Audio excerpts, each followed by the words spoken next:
Okay, let's dive back into the 3i Atlas attunement arc. Today, we're really focusing on the third major phase. That's right. Section 3, we want to unpack the core practices, kind of the implications of what the sources call harmonic entrainment. Right, harmonic entrainment. And like you said, each part builds on the last, so maybe a quick look back. Definitely helpful. We started this whole journey. Where did we begin? Section 1, that was galactic reception. It was really about setting the stage, wasn't it? Making that initial contact. Exactly. Anchoring the practitioner to the comet's, deep origin, the galactic center connection, that primordial material idea. Yeah, establishing that fundamental link first. Which then prepared us for Section 2, climax and purification. That was intense. It really was. That section taught that rhythm, the solar cadence, using the perihelion heat. Metaphorically and maybe literally. Right, to shed the old material, the release part, and then crucial, the deep stillness that followed. For integration. Release, then rest and integrate. That was the key learning there. So the system's purified, it's rooted.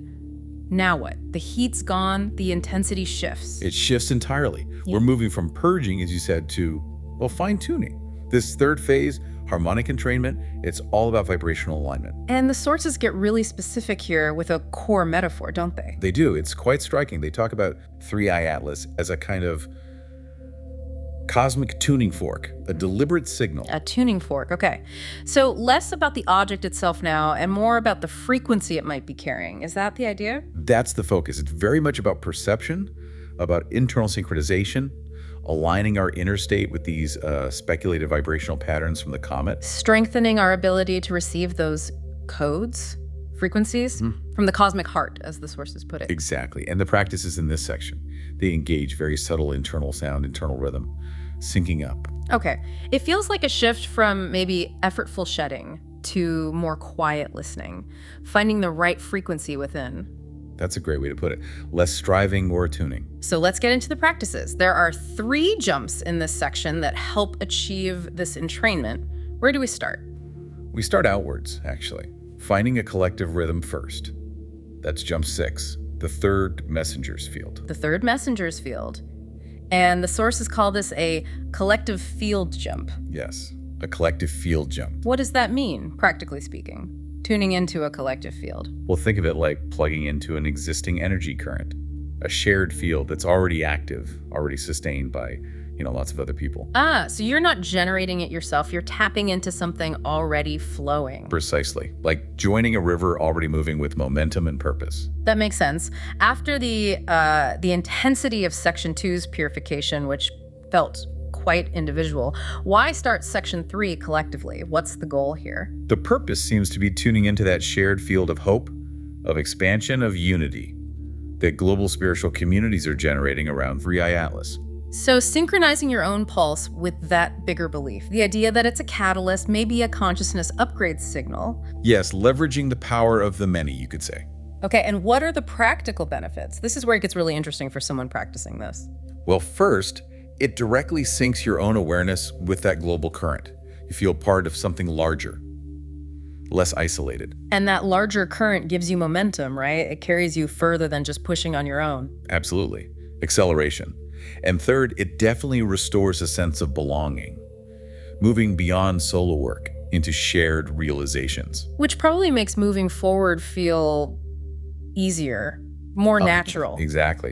When you sense the collective rhythm, taking your own step feels less like fighting inertia and more like just flowing with the current that's already there. Okay, so jump 6 sets the outward rhythm, the shared momentum. But you mentioned that can sometimes be a bit diffuse? It can be. Powerful, but maybe not precise enough for the next step. So the sources then guide us inward, really inward, for precision. And that brings us to jump 7. Jump 7, the tuning fork. And this one is classified as an archetypal field jump. Okay, archetypal field. If collective field is shared momentum, what's an archetypal field? How does that work in practice? This is deeper, more fundamental.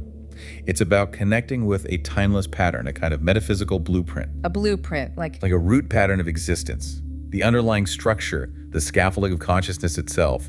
It's about aligning with something truly universal, beyond temporary beliefs. Wow, okay. So not just joining a current, but aligning with a foundational principle. And the principle here is the tuning fork metaphor itself. Exactly. merging with that esoteric idea of the comet as a cosmic tuning fork, using its resonance, its pure tone, to restructure your own perception. Restructure perception, that sounds significant. Establishing that inner harmonic resonance, getting that precise signal reception. That's the aim, perfect pitch within yourself, quieting the inner noise to hear the clear note. If purification got rid of the static, this is about tuning to the actual station. So what does that feel like day to day? What are the benefits? Well, firstly, the sources say it literally reorganizes perception at the root. By merging with that archetype of harmonic resonance, you actually start to hear, feel, interpret things differently. You become calibrated. Calibrated, I like that. And secondly, You establish that inner signal clarity. The sources describe it as a quiet, luminous note inside. oh, And that internal note, set as the breath, organizes your attention. It acts like a filter for mental static. inner peace, essentially, the resolution of interference, like you said. Yes. And because you're tuned, the third benefit naturally follows. Choices start to just click into alignment. How so? Because when you're operating from that clear, resonant place, you're choosing based on that resonance, not on inner noise like doubt or fear. Actions just feel. Right. They ring true. That's a powerful progression from the collective current to this deep internal tuning fork clarity. Yeah. But how do you hold that? How do you stay grounded with such a refined frequency? Excellent question. That's precisely where the third jump comes in. We need to integrate and hold that clarity without, getting spaced out or overwhelmed. Okay. So we shift again for jump 8, the Atlas Bridge and Pivot. This one's an environmental space jump. Environmental space, how's that different from the fields we just talked about? What does that involve? With this type of jump, you place yourself inside a specific energetic space. It might be symbolic, like this one, or sometimes more literal.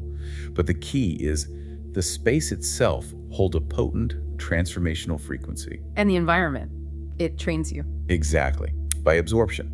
You don't actively do as much as you simply enter the space, soak up its qualities, its resonance, until you start to mirror it internally. And the symbolic space here is the Titan Atlas, holding up the sky. Wow, that image alone feels stabilizing. It really does.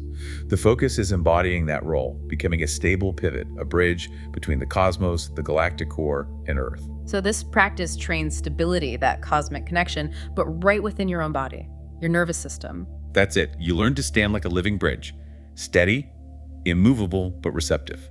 This feels like the grounding piece, the physical anchor for all that resonance from the tuning fork jump. How does embodying Atlas actually show up practically? Well, one, it trains the nervous system to mirror Atlas's stability. It anchors that feeling of being a bridge so you can handle high-level energy without getting thrown off balance.